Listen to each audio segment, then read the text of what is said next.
Good day, my brothers and sisters in Christ. May the peace and love of Christ dwell in your hearts.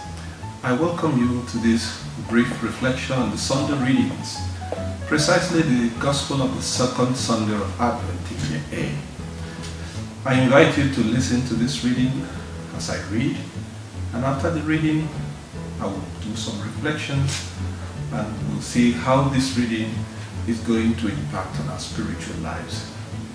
So I read.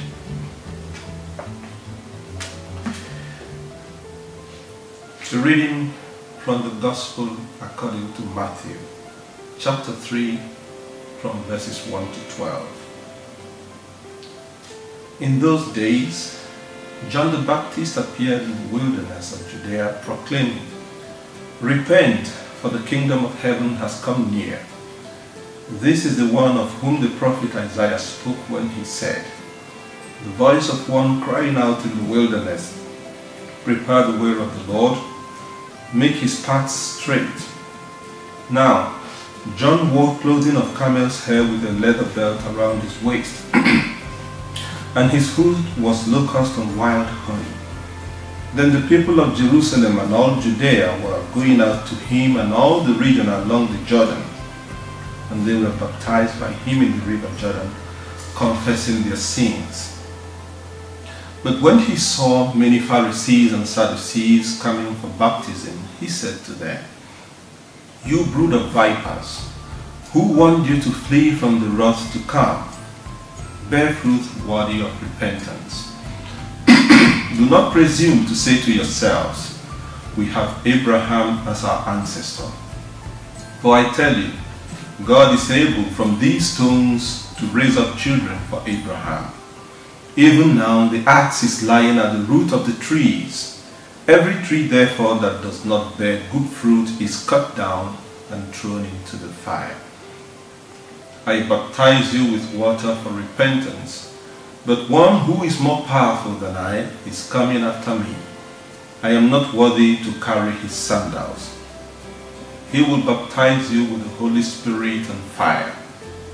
His winnowing fork is in his hand, and he will clear his threshing floor and will gather his wheat into the granary, but the chaff he will burn with unquenchable fire."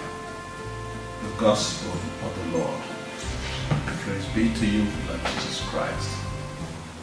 So my brothers and sisters, the Advent is a period of expectation of the second coming of our Lord Jesus Christ. However, this expectation will be set on a very wrong foundation if we do not understand why and how Jesus realized his first coming. There is an aspect of this coming that we see while reflecting on this gospel that we just read. Now, the person who appears very prominent in this first reading is John the Baptist. And so let us speak a little about the appearance of John the Baptist within the framework of Messianic expectation of the first century AD, in order to understand the full impact of his message. The peasantry of this period in the Palestinian region was under the heated crucible of social and economic hardships. Their earning was poor, their taxation was heavy, they suffered from the double assault of the greed of their own people and the endless demand of their colonial masters, the Romans. Now the tax collectors were also very far from honest. They were not humane in carrying out their duties, and the chief priests developed a system that accorded them a lot of economic advantages, and all centered around the temple. As a reference, we can remember Matthew chapter 21 verse 12, where Jesus Christ drove out the temple merchants and the traders. Now the peasantry and the poor people of this period were suffering. While this thing was going on, the Roman authorities cared very little. Once their own part of the bargain was fulfilled, the people had no place to run to. So it becomes very easy under this kind of situation to see why for the ordinary people, this Messianic expectation was fever pitch, especially the kind they expected to deliver them from economic hardships and usher them into political freedom. So John's message today in the Gospel began with a recognition of this reality of social iniquity and injustice that created this kind of environment. And this is why he began his ministry with a message of repentance and a baptism of repentance. That's why we read. We just read a few of those verses. He said in 3:2, repent, for the kingdom of God has come near. And while addressing the Pharisees directly, he told them, you brood of vipers, who warned you to flee from the coming wrath? Bear fruits worthy of repentance. So John's message began with a recognition of this reality.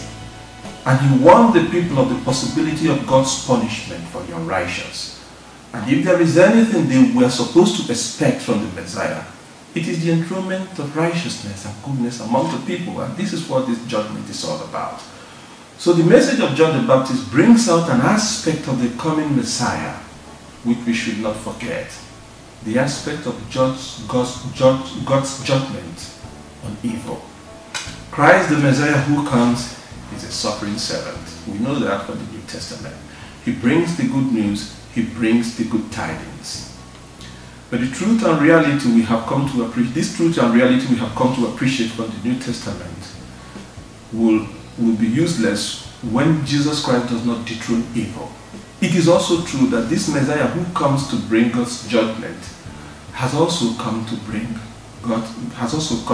dethrone evil, because the good news would be empty and without content if evil has not been dethroned. If you do not understand this message, then we have not really understood the impact of the message of John the Baptist. Somebody who saw the social evils of his period and recognized that the Messiah who comes is somebody who is also coming in judgment against that evil. Now, the Messiah is not a person who, in search of our souls, will ignore the immanent evil in our world. He is a Messiah that will bring us judgment by enthroning goodness among us. We have to ask, what sort of judgment is this? Because when we talk of judgment, people have something very negative in their minds. People remember the legal system, how it throws people into prison, and they associate judgment with negativity. Now, this is a judgment, a kind that emphasizes not precisely the judgment, not precisely condemnation, but rather the aspect and idea of the triumph of good over evil. This is the kind of judgment that enters within the framework of God's mercy. And this explains why the message of John the Baptist is centered on repentance. Now, if we make a short reference to the book of Judges, we also remember the concept of Shaphat. This concept of Shaphat is actually the verb the Old Testament uses in reference to the activities of the judges that we see in the book of Judges. Now, these people, what did they do, these judges in the Old Testament? If we look at the book of Judges, the kind of judgment they did was not judgment in the legal sense of the word. It is actually judgment that led to the deliverance of the people of Israel. You hardly see any one of them making judgment about people and what have done, except somebody like maybe Deborah.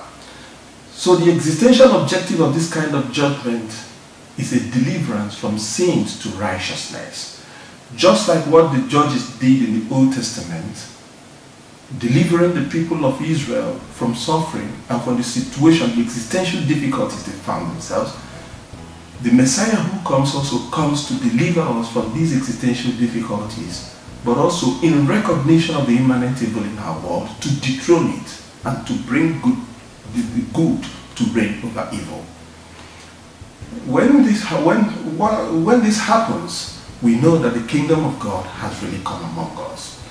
So my brothers and sisters, in the first coming of Jesus, Christ came recognizing the evil in our world and taught us a way of combating this evil. Combating evil will have to begin by our rejecting it and thus making it difficult for it to spread. This is repentance, to reject evil and sin, and to make sure that justice and love is enthroned in our world. The expectation of Christ will be totally meaningless if we do not accept these values.